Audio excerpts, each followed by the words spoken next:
welcome to our April Coffee with an Entrepreneur event featuring the founder of OBC Theater and Over the Moon Escape Rooms, Amanda Kalkanis. This event is in partnership with the Corona Chamber and the City of Corona. But before we get started, if I can all ask you to please rise so we can say the Pledge of Allegiance.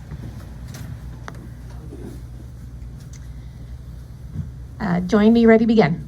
I pledge allegiance to the flag of the United States of America and to the republic for which it stands, one nation, under God, indivisible, with liberty and justice for all. Thank you.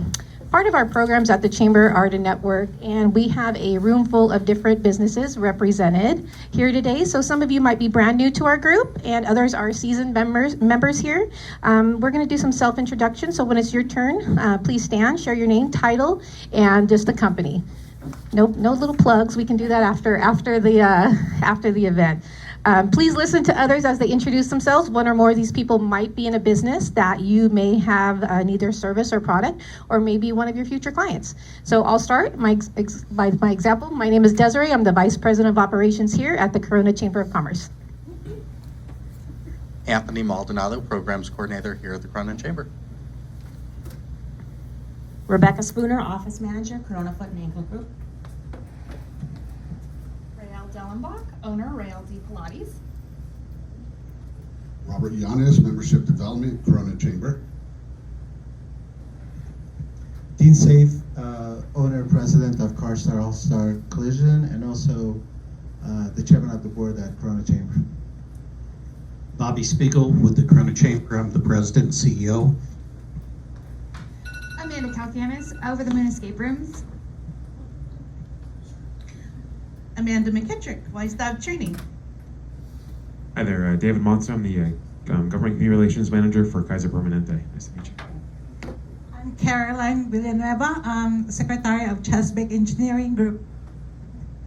I'm Hugo Villanueva from Chesapeake Engineering Group. I'm the owner in charge. Good morning, Amanda Wicker, City of Corona. Good morning, Marcel Gibson, aka Blue Hawaiian, for all you guys that know that. Owner of Dryer Vent Wizard, President, CEO.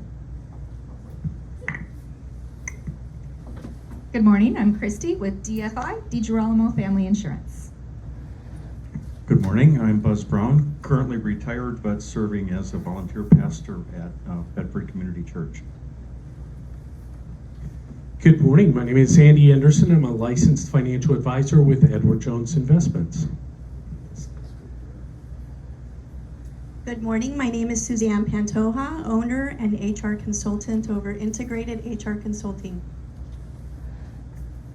Good morning, my name is Anissa Escobar. I'm a graphic web designer and owner of Escobar Design. Good morning, my name is Liliana Tamares and I'm the owner of one of the owners of All American Pressure Washing. Well, welcome all of you. At the end of our presentation today, be sure to connect with each other and feel free to exchange business cards. I just have a few announcements before we get our program started. In front of you, you will see the current edition of Corona the Guide for 2023. This is our annual business directory for our members, and it is packed with so many great articles and information about all of our members. So please enjoy your complimentary copy today, and we do have extras for you if you want to take them to your office to display as well. Our next Good Morning Corona. Our next Good Morning Corona will take place next Thursday, April 20th at 7 a.m. This will be held at Eagle Glen Golf Club and will be our annual State of the County address from our Riverside County Supervisor, District 2, Karen Spiegel. We are expecting this event to sell out, so grab your tickets now. Limited sponsorship opportunities are available, as well as exhibitor tables. I think we may have one or two left. RSVP now by visiting the QR code on your screen or speaking with a chamber staff member at the end. Job Fair. We are excited to announce the second annual Corona Job Fair. It's returning. This year, it is going to be bigger and better as we have partnered with the City of Corona. The Job Fair will be held at the Circle City Center on May 20th from 9 a.m. to 12 p.m. If your business would like to participate, please scan the QR code or speak with one of our chamber team members for more information. Also, please share this with anyone you know who is either hiring or actually looking for a job seeker. It's going to be a fantastic event, and we would love to see you there.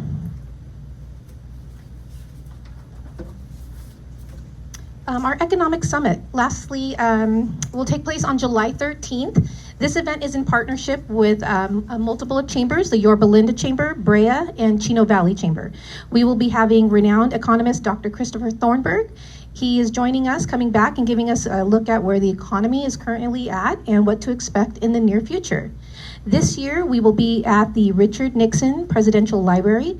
Seating is limited, so register now for July 13th, or you can scan that QR code or get more information at the end of the program. All right. Earlier, I shared about this event being sponsored in partnership with the City of Corona, and it is my pleasure to welcome Amanda Wicker, the City of Corona's Economic Development Administrator.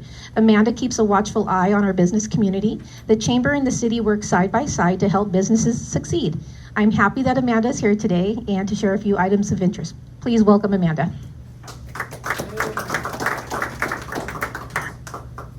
Thanks, Desiree. Good morning, everybody. As she mentioned, I'm Amanda Wicker. I'm with the City of Corona's Office of Economic Development, and we're really proud partners of our Corona Chamber of Commerce. They add so much to our business community, and they're really your support and your advocate for you. So we're really happy to be able to sponsor today's event. I know I'm excited to hear from another Amanda, great name. So excited to hear a little bit about your entrepreneurial journey. And also, if you're not aware, Amanda does a lot for the City of Corona. She's involved in a lot of city programs and special events. So she's a very big part of our community and giving back. So thank you for that also. There's a flyer in front of you for an upcoming, actually currently happening webinar series that we're hosting in partnership with SCORE Inland Empire. It's called Growing Your Business. So if that's something that you're looking to do, definitely want to encourage you to participate. It's a completely free webinar series, so you can join from the convenience of your home or your office. And there's various topics you can participate in one session or multiple sessions. So want to encourage you to check that out. You can go to bit.ly/entrepreneurprograms or scan the QR code on your flyer. And hope to see you there. Thank you, Amanda.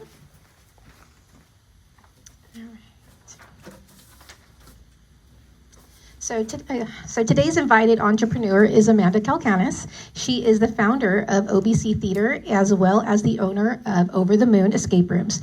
She is a very talented actress with a love for all things theater.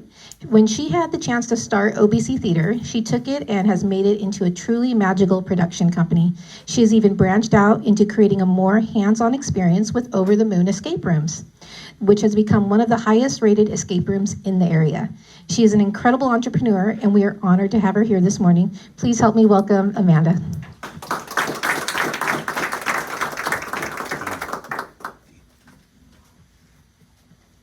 Before you get started, Amanda, I'm so sorry I forgot in my script. I'd like to introduce Dean, our chairman of the board for 2023. He's going to present you with a challenge coin before you get started. I could do it at the end too, but because I'm staying. So, Oh. yeah. But Amanda, I was at that play, and I can't remember the name of the play. Peter Pan? Peter Pan. Peter Pan. It was was it Peter Pan? Did we fly? What was the? Yes, it was Peter Pan. Was it Peter Pan? It was a great. Tells you how much I know about the plays, right? But you know, being an entrepreneur, and I am one, and it's a challenging environment. I know City of Corona helps, but thank you for all that you do for our community. And I want to present you with our challenge coin this year. My challenge coin is driven for success. You know, my business is car and collision, so driven for success, and hoping that you won't get in an accident, but you'll drive for success. Congratulations, and thank you for being here. Thank you. Want to give a photo, Bobby? Yeah.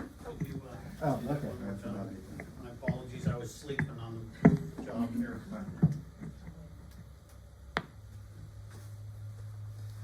Thank you. Thank you. Good morning. I have this, and I will probably refer to this so I don't rabbit trail, because I love both of these businesses so much, and I want to make sure that I stay kind of on course. I am Amanda Kalkanis. I am the producer and director of OBC Theater, which has had many iterations over the years, but now stands for Off-Broadway Corona Theater. And then I'm also the co-owner of Over the Moon escape rooms. Before I get started, in case I use the term we a lot, as with any business, unless you're completely on your own, it's a team effort for us, and so I do use the term we, especially in terms of OBC Theater or Over the Moon. I'm not schizophrenic, I swear. It's not the royal we, but for me, the we is, both businesses were started by myself and then my mother, who is now Nancy Hart, was Nancy Gettinger when we started it. And both companies that we own was never a one-man show. Both are owned and operated by both of us. We used to be the Gettinger Girls. We were a force to be reckoned with, and we both got married, remarried. So now we have to come up with a new name. But right now we just kind of call ourselves Partners in Chaos. So if I say we, that's who I'm referring to, is my team. It's not just me, although I am very proud to be here this morning. She wouldn't want to be up here. She doesn't like talking in front of people. But that is, I couldn't do it alone. Without her, there would be no OBC Theater, there would be no Over the Moon, and I'm super grateful for the opportunity to do both of those businesses with her. A little information about me. I was born here in Corona. I have lived here my entire life. When my husband wanted to move to Murrieta when we got married, I was like, I can't. We'd be too far. So we've always lived here. We built a house here. We have all of our businesses here. I went to La Sierra University, had a brief stint at CBU for music with an emphasis in vocal performance. Looking back, I would have changed that to more of a business emphasis, but when you're that young, nobody tells you, other than your parents. I am married to, my husband is a doctor here in town. He's an ENT, James Kalkanis, fantastic doctor if you need an ENT. And we have 3 children. I have a 10-year-old, a 9-year-old, and a 6-year-old. As a teenager, I participated in musical theater here locally in Orange County. And it wasn't until I started producing musical theater that I really fell in love with it, until I saw all aspects of it. But I just loved music. So when I was 16, and I have Buzz sitting right in front of me, when I was 16, we went to the same church. And our pastor's wife at the time thought, why don't I put a 15, 16-year-old in charge of our children's choir? So that's what I started out doing, our children's choir. It was the Rockin' Flock for a while, and then it became Olive Branch Children's Theater, Olive Branch Children's Choir. We've had many iterations, but that quickly morphed into producing full-length children's musicals because we got really bored with the short musicals. And then over the next 10 years, we produced more musicals, summer camps, and musical reviews. In 2013, we moved from producing musicals on church stages because there was no more space. We went from having 60 to 100 to 120 kids in productions, which was fantastic, but a lot of work. And we moved to the historic Civic Center Theater, which is right down the street. Who knows that we have a theater in town? Yay, way more hands than we're gonna get anywhere else in town, I'm just telling you that. And in 2013, we moved to that theater, which is a gorgeous historic center that we have here. And since then, since moving to that theater in 2013, we've produced over 20 shows, full-length Broadway musicals, and are now the only remaining regional theater in this, in the Inland Empire. I'm gonna kind of give you a little brief, because it's a little bit of what we do. Glimpse into what it actually is to produce a musical. There is the business side of things, which we run on the daily, which is, paying your bills, maintaining your storage spaces and your rent, and online presence and all of that. But on the magic side of things, to produce a show, we do that 2 to 3 times a year. So we spend all of our year preparing for those 2 or 3 giant productions. That is picking a show, which is way harder than you might actually think. You have to think about what will appeal to the general demographic of your area, what will sell, not just what's fun. Do you have a cast in the area to cover it? You're not gonna pick a show that is like, I don't know. We don't have a lot of men, big adult men in this area that do a lot of shows. You have to pick something that's not gonna require a lot of men or not gonna require a lot of kids. Then after you pick your show, you have to try to get the show. You have to pay for the rights for the show. You have to pay for the music for the show. And then on top of that, now you have to start budgeting and planning. Can we financially do this? Is it gonna sell? Is it gonna make money? And are we gonna be able to afford it? Just like any other business. Then we build our production team. Each time we do a show, it's a brand new team. We do have Nancy and myself who run the basics, but every time you get a new choreographer or the same one you've used before, somebody who does all the dancing, somebody who teaches all the music, and then from there, then you have auditions and you pick your cast. And we, being a regional theater, what a regional theater company is, it's a professional theater company, meaning all of our actors now are compensated at least for their drive time, at least for their gas, at least for the time that they spend. We're not yet to the level of a professional theater. We're actually paying them for doing the shows, but we're compensating them for the time that they spend coming back and forth. Then we have rehearsals, which is really fun. And then there's the building of the sets and the costumes and the props. And everything you see that makes the stage magical all has to be done on the back end. So for us, every time we go to do a show, it's 30, 40, 50 hours a week, which doesn't seem much for business people, but when you consider that that's as a nonprofit and also as a side hustle on top of your regular job. So it's glorious and we love it, but it is a lot of time and effort put out. And then you create this vision, this team creates this vision of the show that you want, what do you want it to look like, and then we have to put it onto that stage, which is a beautiful stage, and make sure that your vision fits that stage. And then you add the music and the lights and the sound and all the magic and the special effects. And in the midst of all of that, there's the normal business side of it where there's crying and there's stress and there's no sleep. And then lots of pivoting, which I'll talk about later. And then you have the show when we get to bring in the audience and make sure that it lives and it's happy and everybody enjoys it.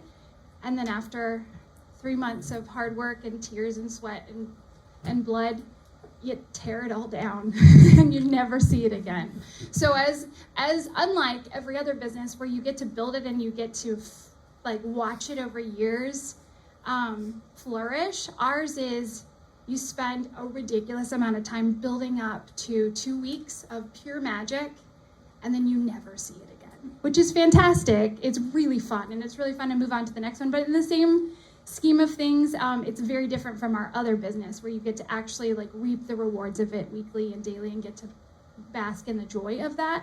All we really have more done is the memories. And if we're lucky, all of the audience members that came and were touched by the show. Has anyone, I know we have a couple in the back, seen anything that OBC Theater has produced in the past couple of years at that theater? Oh, your children were in it. So not a lot of you, which for me is just a challenge to get more people out. Our goal at OBC Theater is to produce the highest quality productions, but internally our goal is always to push ourselves to become a bigger, better company. So with every show we do, if you've seen anything or if you do come in the future to see anything that we do, each one has to be bigger than the last one. Each one has to be better than the last one. Because if we're not growing, we don't want to do it anymore. We don't want to, if we're not pushing ourselves. So if you saw anything we did in the last year, we came back from COVID, which we weren't sure if we were going to make it back. We came back from COVID with a show called Into the Woods, which was fantastic. We had an amazing cast. And honestly, after that, I was like, where do we go from here? We have projections that are phenomenal, like Broadway projections. We have lights and sound and everything, and it's so cool. And Nancy and I were trying to discuss, where do we go? How do we bigger and better? So we flew. We called one of the flying companies. They're fantastic, ZFX, we did FOI. And we called and said, I know this has never been done in the Historic Civic Center Theater, but do you think that we could rig it so we can fly? And they came out and they said, yeah, we think we can do it. We're gonna have to work a little magic to make them look like they're taller because there's not a big fly space in the HCC. But we did. Some of you came out and saw it, and it was literally the most magical show I've ever seen. To see here in Corona, audiences upon audiences of children just light up as Peter Pan flew across the stage. And it's really something I never thought could be done in that theater because it's such an old space. But for us, that was a major step, not just financially because it's really expensive to fly, but you're investing all this time and money into something you're not sure is going to succeed. And that's how we do it with every show we do. So you're putting out a budget, this is gonna cost us $60,000, $70,000, $80,000, and literally until you open, it's just fingers crossed, praying, like, let people come. Please let people come, and please let people love it. Because we know that it's gonna be fantastic. We know that because we're pushing ourselves, we're gonna put out a product that's worth seeing. But in today's day and age and time and marketing and everything else, you just don't know if people are gonna come. Along with pushing ourselves and each other, because we're constantly pushing each other as a team, I think what makes our company so successful is our ability to pivot. Has anybody seen Friends, that episode? Like, pivot. That became our word during COVID. But for theater events, for city events, with life in general, if you have children, nothing ever turns out like you think it's gonna turn out. You have to learn to pivot. And in this area, I think that we, OBC Theater and Over the Moon, but OBC Theater are extremely pliable. We're able to shift artistically when something's not working, especially with city events. You plan for months and then you get out there and it rains. And the city, I love the city, but when it starts to rain, they're like, well, I guess we're canceling. And I'm going, I just spent 80 hours planning this, we're not canceling. So it's learning to shift into something that will still benefit our community, into something that will still be gloriously great, but maybe wasn't what your vision was. And that's really hard sometimes for us, but we make it work. In 2014, so we moved to the HCC in 2013. In 2014, we changed our name from what was Off-Broadway Community Theater to Off-Broadway Corona Theater. And the intention with that was, at the time, theater was in such flux. A lot of people jump around, so we'd have companies that perform in Riverside and Claremont, all over the place. And we really wanted to be tied to the community. It was more for ourselves and for our team to lock us in, to know that no matter what happens, we're here. We want to keep it in Corona, we want to keep it local. We love the HCC, we want to make sure that we're not tempted. If somebody called and said, hey, can you bring your shows out to Victoria Gardens, where they have a gorgeous theater, that we weren't tempted to go out there, because it doesn't fit. If it's in our name, Corona, we're in Corona. So for us, it was to keep us here no matter what came, and also to help us tie ourselves to the community and to the city, because we knew that at that time we were already starting to lean into partnering with city-owned events, and we wanted that ownership, that we are here for Corona and for the community. When we moved to the HCC in 2013, I hate calling it HCC, it's the Historic Civic Center Theater. City does it all the time, but for me, HCC sounds like, it's like your multi-purpose room. We were excited to get to work in that beautiful historic theater. If you have not been in that theater, it was designed by the same architect, I should know his name, that did the Mission Inn. If you just look up, it is gorgeous. It needs a lot of love, and we're working on that, but it is absolutely a beautiful building, and we are so blessed to get to work in there. I just love to go sit in that theater and enjoy it. It's home for us, not just because it's a theater, but because it's a gorgeous building with historic value. Through performing there, we started to build a unique relationship with the city, because you're getting to know Parks and Rec Department, because you rent the building. And so as we were doing that, it morphed into this partnership where when they'd be doing a special event, I don't know if it's obvious to you, I have an issue with saying no. So they would say, well, we're doing the city lighting for Christmas. Can you help? And Nancy would look at me like, we've got 20 million things going. And I'm like, absolutely, we can help. And so we jumped into helping with their special events. And in 2016, since 2016, we've been honored to help donate our time, our resources. So we give our sets, costumes, props, a lot of our finances to help with the city events, because most of the city events are either business sponsored or volunteer. So a lot of the city events, even though the city is throwing it, there's a lot of businesses that come up underneath those events to actually make them possible. We have, since 2016, provided announcers, MCs for the 4th of July parade, which is super fun, performed at the 4th of July concerts, helped with the summer concert series, their night markets, created unique Halloween experiences, and then my personal favorite, the holiday lighting celebration. Has anybody been to the city holiday lighting celebration in the past 10 years? Okay, you guys need to get out more. You're missing all the fun things in town. I know we have business, but we got theater. We have an amazing holiday lighting celebration. Maybe you don't have littles anymore. If you don't have littles, it's still really fun. So in the past 10 years, if you haven't seen it, 10 years ago, it was great. Don't let the city watch this part. It was great. But in the past 10 years, we have come alongside them and brought we like to say we provide the magic. They provide all the volunteers and all the other event aspects that you need for the event, the food trucks and the snow, which is fantastic. But like last year's City Holiday Lighting, we had 15 face characters out there. So Buddy the Elf was there, the Grinch, which is my stepdad, and he was fantastic. The Santa Claus, Mrs. Claus. We had so many, Anna and Elsa and Olaf, that came out there, and all of these actors, and sometimes non-actors, give their time freely. And really they're giving their time because I call them and say, please, can you be a representative of OVC Theater and can you do this for me? We had 3 hours worth of music that was provided by amazing people that donated their time. And then Nancy and I spent weeks preparing all the sets. So it used to just be little cutouts that the city would rent, and now we have full Santa areas, and the Grinch has a full area, everything that gives you those photo op opportunities and gives it lots of magic. And that's what we do every year to make it really a truly wonderful experience for the families.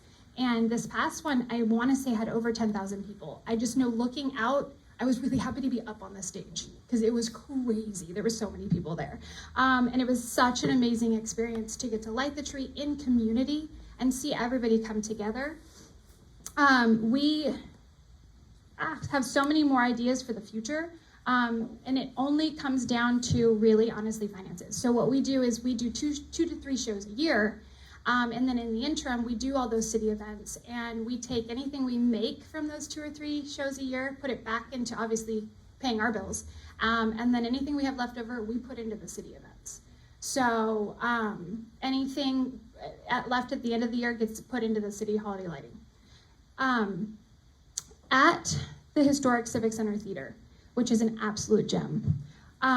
It has been vastly overlooked and underappreciated, and I can say that because the city knows that as well. Most people in the community don't know that that theater exists. They don't know we have a theater in Corona. And most residents don't know that we are a professional regional theater performing here. They look at that theater as like, oh, there was a dance recital there at some point, or I saw a stand-up comedian. But here in Corona, you do have that opportunity to see professional theater with the highest quality sets, costumes, projections, and you don't have to drive to LA or Orange County. One of our main goals at OVC Theater now is to help refurbish that theater. So we are coming alongside the city, and we've hosted 2 beautification events, which I loved. We repainted, we rebuilt, had to find the historic colors. I didn't even know that was a thing. You can't paint unless it's the historic color. But we did all of that, and we helped initiate now new usage rules for that building to protect it, to make sure that it's loved and honored. And I will say, if you walk in there for the first time without seeing a show, you just walk in there, I don't think you truly appreciate it unless you spend some time, see a couple shows in there, see something special. Usually when we come in, I always spend, with new people, I spend a lot of time going, I promise you, you'll love this building when you leave. I know it looks kind of old when you walk in. And when they walk in, people kind of go, oh, yeah, it's really pretty. And then by the time they leave, after 2 or 3 weeks of performing in that theater, everyone is like, this is the most amazing building. It just grows on you. It's like an old house where you're like, it's got its own it's intricate. I can't say that word. But it is really, really special building that we have here, and it's not going anywhere because it's now a historic building. So this is its 100th birthday this year in September. And so we're partnering with the city to celebrate it for a year-long celebration of the 100 years celebrating that building. And what we're gonna do is, yes, have a couple amazing shows, but also some vintage movie nights like Alfred Hitchcock. Thank you. I'm gonna slow down. Marathons, cabaret type movie nights, book talkbacks with authors, and different events that will really highlight the many things that can happen in that theater. So that at the end of that year, we can go through, we're getting new flooring, some new chairs, it's getting a whole brand new stage, which is awesome, resurfacing. But at the end, we can really say, like, look at this beautiful piece of art that we have not fully appreciated, and hopefully our goal is by the end of this year, or end of next year, is the community being way more aware of this theater that we have in town and the arts that we have in town. When I was in high school, which was a million years ago, the Inland Empire, and it blows my mind now thinking of this, but they kept referring to the Inland Empire, many people, as the cultural wasteland. We had nothing. Riverside had nothing, Corona had nothing. You had to go to Orange County, you had to go to LA to see a show, to hear good music. We were kind of getting to where it was no longer there. We have all these amazing arts experiences, and then COVID hit. And now, during COVID, all of our regional theater companies closed except for us. And our goal is, as an organization, not just to bring high quality here, but to make Corona back to being that destination for the arts. We have an amazing orchestra here. If you haven't seen the Corona Symphony Orchestra led by Don Kindred, it is phenomenal. We have some fantastic dance organizations. We have us. So we really want to make it, this is the place to come for theater, for the arts, and we have this beautiful historic theater. You don't need a giant performing arts center in order to attract people to this town if that's what it's known for. Now to my other business. How did we shift from OBC Theater to Over the Moon? And really it's from, they're both businesses, but it's from a nonprofit to what is a business. During COVID, OBC Theater pivoted so many times, I got whiplash. We were 2 weeks away from a production, so if you can imagine all I've told you about, 3 months of work, and when they had that, in 2 weeks we'll reopen, remember that at the very beginning? We literally were about to load into the stage on the theater. And so I'm like, well, I've had a show that's been rehearsing for 3 months. Okay, in 2 weeks we'll put it up. In 2 weeks we'll put it up. And then it kept getting pushed, and we did everything we could possibly do to make it work, and finally said, we're just gonna record this and put it online, which was fine. But we kept getting delayed and weren't even sure if theater was gonna ever come back, because there was those 2 years where they kept saying no group events. Like, it's not safe, you can't even do outdoor things, and everybody in the arts community was trying to find new ways to bring art. Because not just, I mean, it's fun, yes, and I know a lot of people look at it like, well, it's theater. Like, yes, it gets fun for you. But if you think about what you did during COVID, it was binge watch Netflix, right? Watch as many things online as you possibly could, that's art. Yes, the actors were climbing the walls trying to come up with something to do, but for us it was, we weren't producing anything that people could enjoy. And it was those things, it was music, it was the arts that was bringing joy to people during COVID, and that's what we wanted to do. And so 6 months into COVID, I had already cleaned my house to the point of excess. I had already donated everything we could possibly donate to Salvation Army, aside from my husband's whole side of the closet. We had organized everything, like there was nothing left to do. So we flopped and produced 2 shows online. We did a Christmas show, we did a 4th of July show for the city. And that still wasn't, like, we'd run out of things to do. And so beginning of second year of COVID, we were trying to find some other way to be creative, some other way to build a business that we could be proud of, that we could be doing something.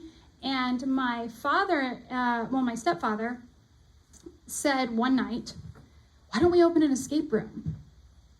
He didn't understand at the time, because he was brand new to our family, that when you suggest something like that to Nancy and I, we don't just go, oh, that's funny. Within a month, we had gotten a building, we're already building the business. Like, he didn't know that you don't suggest it unless you're really, truly on board, which he was. But we had, has anybody played an escape room before? Mm-hmm. Oh, fantastic. See, more than theater. So now I'm getting into, you guys are escape room people. It's the same, kind of the same idea, entertainment, it's just in a different way. If you haven't played an escape room yet, you need to, and they're really fun.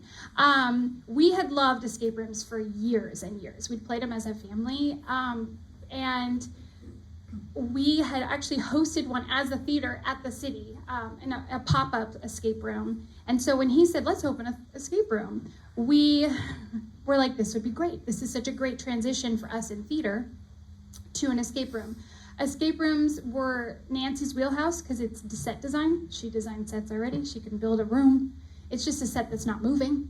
And artistically, she's really good at the puzzles, and so she helps design the puzzles. My stepfather is really tech savvy, and so that side of things was just his wheelhouse. And then the business side of things was my wheelhouse. Like, I can get all of the paperwork needed to done. I can train the people, like we can run the rooms, and we really ran with that into a business that we weren't really sure how to run.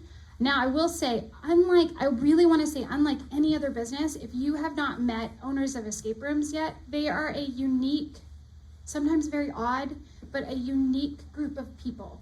Because with escape rooms, it's not competitive. You can only play a room once. So if you don't know what an escape room is, you go in with two. You can go in with one, but it's not any fun. You can go with 2 to 6. Some places do up to 10. Some people do 15. 2 to 6 is a good amount of people into a room, and you search for clues, you solve puzzles, you find keys and locks, and you complete a mission, whatever the mission is, in an hour of time to get out of the room. A lot of people, so many people come in and say, "Is it like the movie?" I'm like, "No, you're not gonna die when it's done." It's not, there's nothing, I mean, you can go to escape rooms that are scary, but there's nothing inherently, it used to be that the door was locked. The doors are no longer locked for safety purposes. It's not even you have to get out the door. That used to only be the goal, was like find the key to get out of the door. Now it's so much more story driven, so much more inclusive, that it's really, really fun. But escape rooms, inherently, you can't play them more than once. If you play it, well, that's a whole nother story. If you play it more than once, you know how to solve it. So you play every room once and then you move on. So in the escape room business, you're finding a community of business owners who want to tell you everything that worked for them and everything that didn't. It's not a competitive business where somebody's like, "Well, I'm not going to tell you what worked for me because I don't want you to be successful as me." They really want you to grow, because if you grow, more people are going to love escape rooms. More people are going to go play all the escape rooms, because once you get people in and get them hooked, it's a pretty good but somewhat expensive addiction. Once you kind of get into it, you want to go find all the best ones, which is so fun. So during COVID, we found a building, and we wanted to stay in Corona. We were kind of branching out a little bit to Chino, because Chino's really super escape room friendly. I don't know why. And Riverside, and we looked at all these different places, and we kept telling our realtor we want to be in Corona. We love our business being here. We want to be close to home. We just love Corona. And we built our home here. I kind of knew the building department. I've gotten to know the city council and all of those. So I'm like, we want to stay here. We want to keep our business local. And so we did. We found a building right on 6th Street. So if you just go down that way, go right past Lincoln. You know where Juan Pollo is? We're across from Juan Pollo in the dental complex, whatever. Yeah, the new exchange complex. And it was a fantastic building that was perfect for us. It used to be an EMT training facility, so it had all the little rooms already laid out with windows in them that you could look in. And because it was COVID, nobody was working, and one of our very favorite contractors in the whole world was not working. And so he came in, and that most people told us, escape room owners told us, it's going to take you about 2 years. You'll get everything up and running, or maybe a year to get your first room built.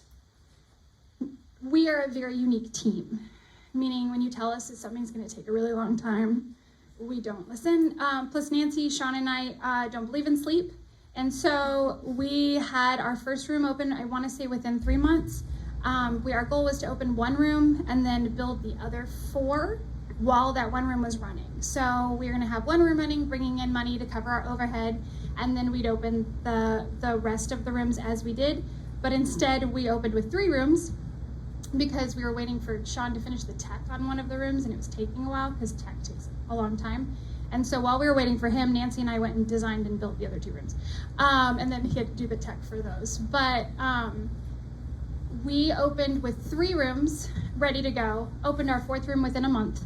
And then by December of 2021, we had 5 rooms running. So we've maxed out the capacity of that building. There's no more room. And right now, to date, we have 5 rooms that we are super proud of. And we have the highest rating on, at least locally, 700 5-star reviews on Google, which I'm very proud of. But we also hire only local. We have all of our young workforce, our teens or young adults, I will say they're not all teens, young adults who really want to work and who want to learn how to be better in the service industry and are fantastic game masters. And so with our themes, we have very unique themes. So if you look at escape rooms in general, you're gonna have like a bank heist at any facility you go to. You got a bank heist, you have like the zombies that are coming to kill you. One, which is never appealing to me because I don't like zombies. And then usually like some kind of horror themed room. So we have a Phantom of the Opera theme because theater, we had to. And we just love that, and it's a gorgeous room. It's one of my favorites. And then we have an Alice in Wonderland themed room. We have a Wasteland Waterworks, which is kind of apocalyptic. You have to repair a lot of things. It's very manly. And you have a bomb you have to defuse in there. And then we have a Breaking Bad themed room, which is my stepfather's favorite, and that's kind of his baby. And then, which if you've come and played with us, that room has gotten a complete revisal and is really, really cool. So you should come play. And then we have our newest room, which is a Peter Rabbit themed room. So our main goal, one was to have stories that we could tell through these rooms and make them completely immersive. So when you come in from the beginning to the end, you're immersed in a story, and you're still getting that storytelling that we get through theater, and it really is like a hands-on theater experience.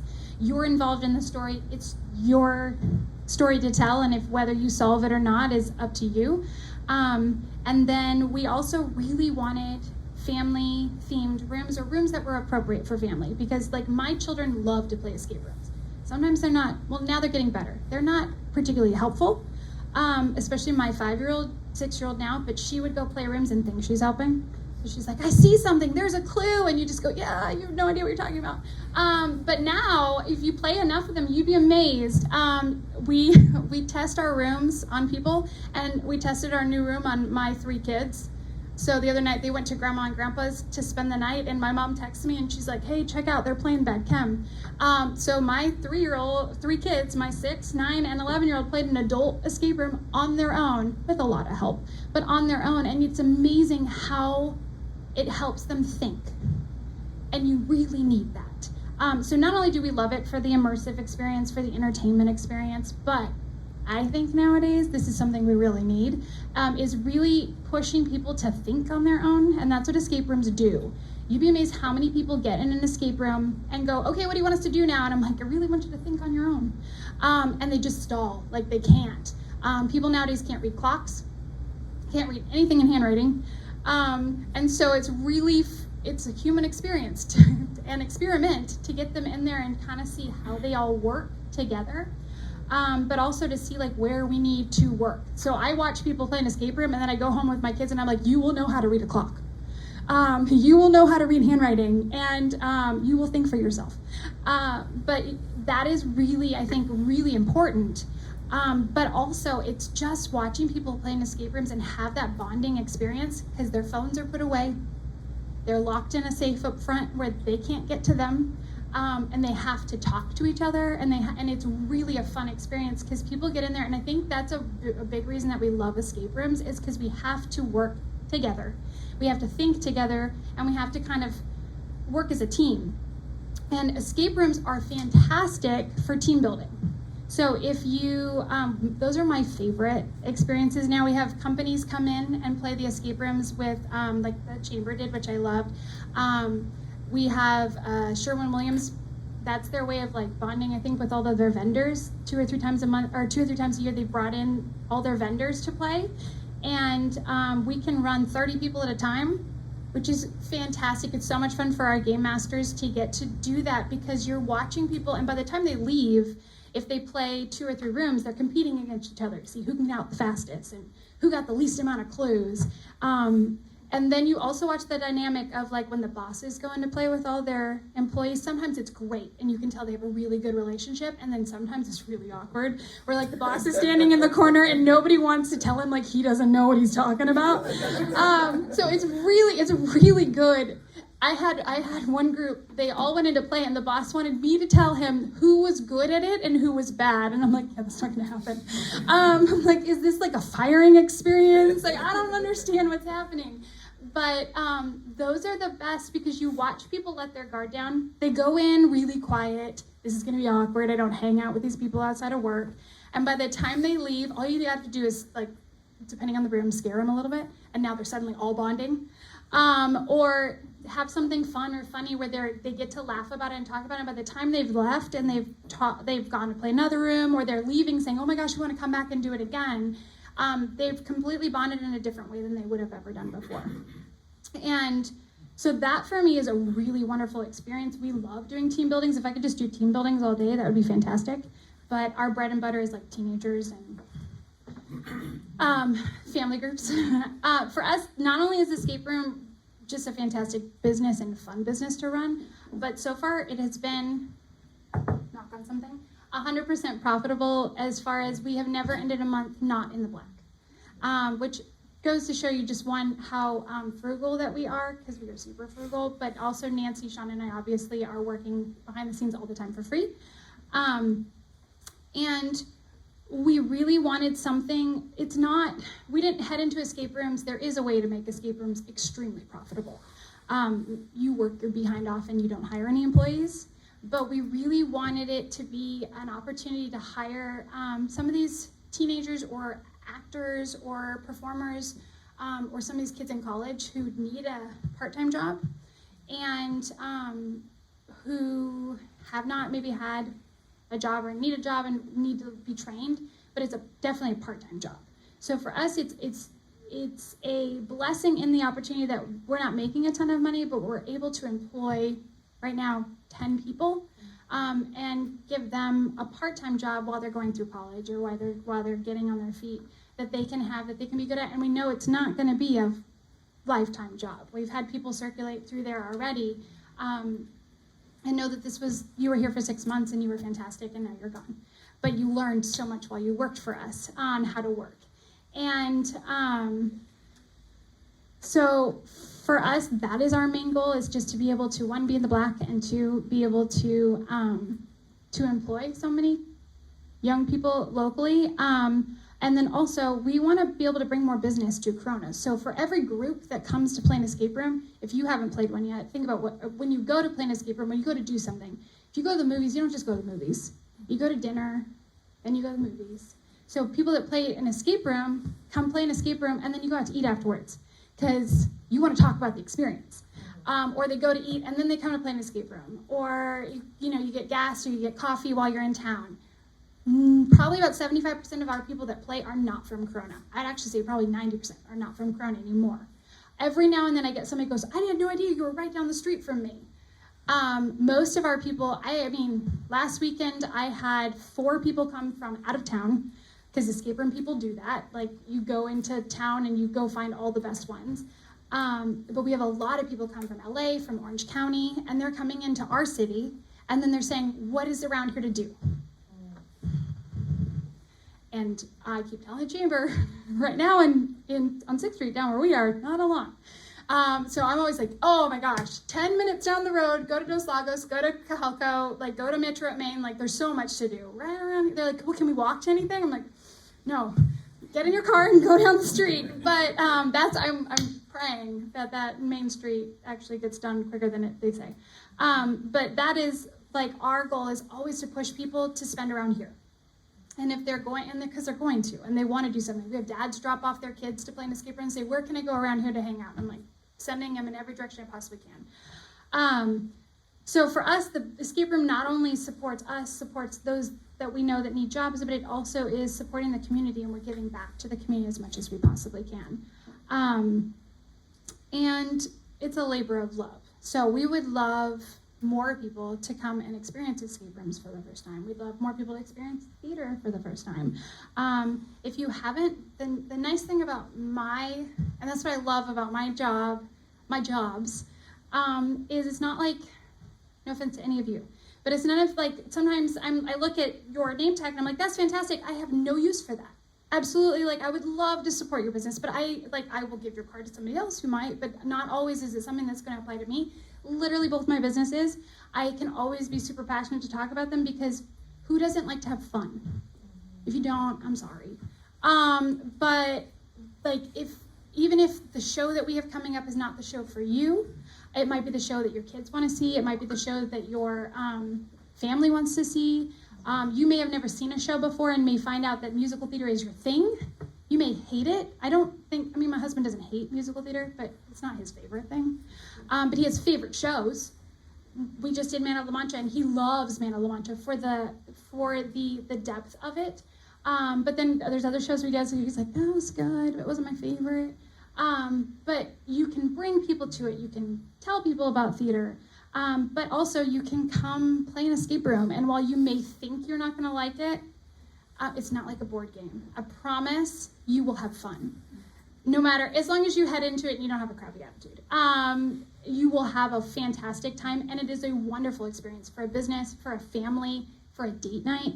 And I will tell you, we have an individual in town, and he doesn't think I know who he is, but I know who he is because he works in town, that has played our escape rooms multiple times, the same room multiple times, on dates. Because he looks really smart, because he knows how to solve it. That is so funny. And I thought the second time he came, I was like, you look really familiar. And then the third time he came, I was like, he's played here before, and this is a different girl. And then I saw him at a city event, and I was like, oh, I know you.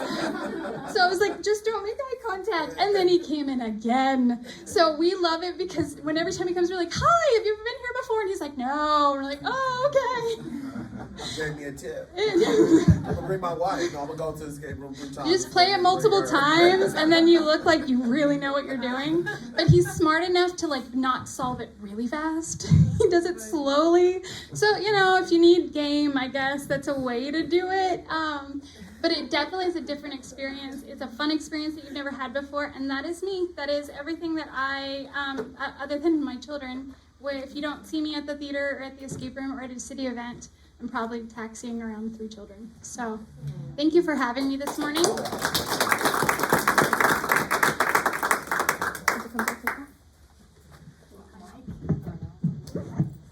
Well, thank you, Amanda. And how fortunate we are here at the City of Corona to have 2 gems, hidden gems. Hopefully they're not going to be hidden anymore. I personally have had the opportunity to see a production, Peter Pan. I've been here since '99, and I've never been in that theater until Peter Pan, and it is amazing. So next time a production does come out, I encourage you all to support this. To support OBC. It's a wonderful organization that is keeping the arts in our community. And the escape room, yes, the chamber did do a team bonding holiday party there. Yeah, it was frustrating. We broke out in 3 groups and with coworkers, and it's like, oh my gosh, but it's great. It's really fun.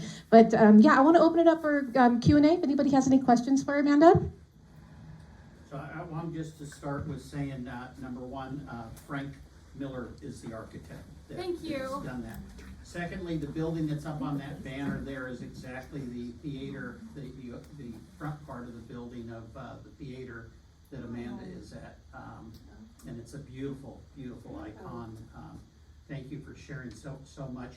Your talk, as you shared with what you did, I resonated so much with so many businesses. So many times businesses risk without knowing the outcomes.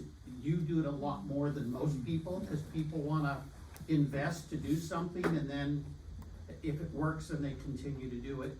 What drives you, or what are some key things that you've done? Do you read books? Do you listen to audio? What is it that motivates you to keep you focused and motivated? Are we on Facebook and stuff? No. Okay, very good. I think drives me to be motivated. I'm just that kind of person. There's a little bit of an OCD-ness, but I listen to a lot of podcasts, and I read a lot of things. But I think for me, more than anything, I'm leading somebody. So I have 3 little girls at home who are watching me, who I want to show them how to push through, because I look back on how I handled things as a teenager. which Buzz was first, like front seat for some of how I handle things. And you look back at as in your teenager and your young adult, and I was always leading children. From 15 on, I was in charge of children, and I made missteps. I made lots of missteps. But knowing that I am leading somebody and I'm leading lots of people and showing them how to push through when things go well or don't go well. And for us, it's always being an example for somebody else. And I'm always looking at other people. A lot of businesses in town, it's like, how did that work for you? A lot of marketing things. I read a lot of books. I've been doing some courses through different universities just to get better at what I do because so much has changed. But yeah, I think that's what drives me. It's just knowing that I'm leading. Don't be shy. I forget. Yeah, good. I'm just curious. I'm a big musical theater nerd too. So, do you have a favorite show? Do you have a favorite? Well, favorite shows. Man of La Mancha, which we just did, is one of my all-time favorite shows. And actually, I can use this to plug our upcoming shows. I think one of my most all-time favorite shows is Sweeney Todd. If you're not familiar with it, don't go off of the Johnny Depp movie. It's just pure gore. The show is amazing, and we are actually doing that. That's our September show, which I'm really excited about. And then I can't tell you what our next season of shows are because that will be announced at our gala in a week. But yeah, I think anything that's got a nice chunky message to it, that's always been what I really enjoy doing. And we're picking shows intentionally, not just stuff that will resonate with the community, but we're not big on fluffy shows, anything that's too fluffy. We really want something that people are going to get either a message or walk out of there feeling impacted. And so that's what we're always leaning towards. I'm gonna shameless plug here for 2 seconds. If you guys are interested in supporting the theater or supporting the escape room, if you're supporting one, you're supporting the other. We have a gala at the end of, in a week, April 22nd. That is a fantastic event. It's not your normal sit down, eat rubber chicken dinner. It is a fun, like casino night theme. We have a Vegas entertainer coming out who's amazing, and we'd love to have any of you there, or come to any of our shows. Go on obctheater.com, go on overthemoonescaperooms.com, and come and visit us because we would love to have you. I have a comment. When you talked I've known Amanda for many years. My kids did theater, I don't know, maybe 10 years with you. And when she talks about being a leader, you were an amazing, amazing leader and role model for my kids. Sorry. But my question to you is, because I haven't been to one of your shows lately, is are you performing in them? Because you are an amazing performer. Thank you. I appreciate that. I love, what's hard for me, I will tell you, because we did grow up, we did children's theater forever, but when we transitioned to working at the city, we started doing more age-appropriate shows. So age-appropriate casting, so meaning it used to be all kids. So like when Rebecca's kids were on our shows, little kids would play adult roles, obviously. So now if there's a kid role, a child plays it. If it's an adult role, an adult plays it. That's been the hardest for me, is I love working with kids. They are so much fun. They're also a lot of work. But you'd be amazed, adults are actually a lot more work. The performing in them, I've stepped back a little bit more, because back then I would perform in them because, one, it was a way to lead. So if you get in a couple adults to perform in roles, then they look up to somebody. So now that we have all adults, if it's a specific role that I know I can do really, really well, I will step in. So like we just did Man of La Mancha. And that was one of my, it's a really hard role if you're not familiar with that show. She's not a particularly good person. But it was one of those roles I've always wanted to play, and I really wanted to push myself to do. And so that is one that I did. If we're doing a show and we don't have somebody to play that role, I will step in. Usually we can find somebody. Women are not hard to find in theater. But I will do it if I feel like it's going to be a growth opportunity for me now, or if I feel like it will benefit the production. If I feel like somebody else can do it better and serve our community better, then I have somebody else do it. So that's where we're at. Amanda, I saw your Man from La Mancha. It's as good as any Broadway show that I can imagine. Thank you. And your performance was magnificent. Thank you. we need to promote you more. Because like I didn't know until I was invited, you know, that and also your other business needs to be promoted a lot more. Thank you, I appreciate that. And I agree with them, because I have been to that theater many times for Cat. And then I think my first time in there was in the 80s. I had friends that were like in the Miss Corona pageant that was there. So, yeah, it's a beautiful theater. And so, yeah, I'm glad to hear about that, because my husband and I, we actually love community theater. We actually have plans to go out this weekend, you know, to Redlands. But yeah, so I was really excited. Oh, good. Well, yes, come see us. We are, September will be our next one, because we've got lots of city events in between then. But yeah, we are always February and September. We work within, so the way the theater works is Cat uses the theater. Cat's our children's theater in town. So Cat has 3 or 4 shows a year because they have classes. And so they do them, and then we could do 3 shows a year, but we decided to scale back so that we could do 2 very, very well. We used to do 4 a year, and that just was too much. City events, we couldn't do city events, we couldn't do the theater, we couldn't do escape room all at the same time. So it was one of those pick and choose, let's do 2 really well and really focus on everything else flourishing as well. So yeah, we'll do February and we do September.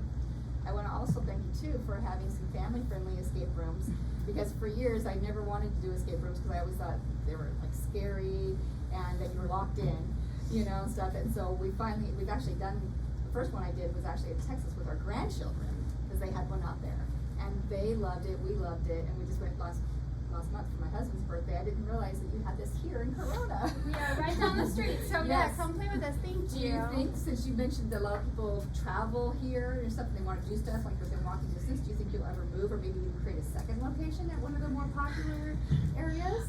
It's not on Facebook, right? No, we just recorded. Okay. My stepfather and Nancy would happily build a second one right now. I'm dragging my feet. I said, there's not enough of me left. There's no more time. So they keep saying, oh, this building's opened up, this building's opened up. And for me, I'm looking at the financial side of it. So I'm that person standing behind them going, we can't afford it, which I never thought I would be.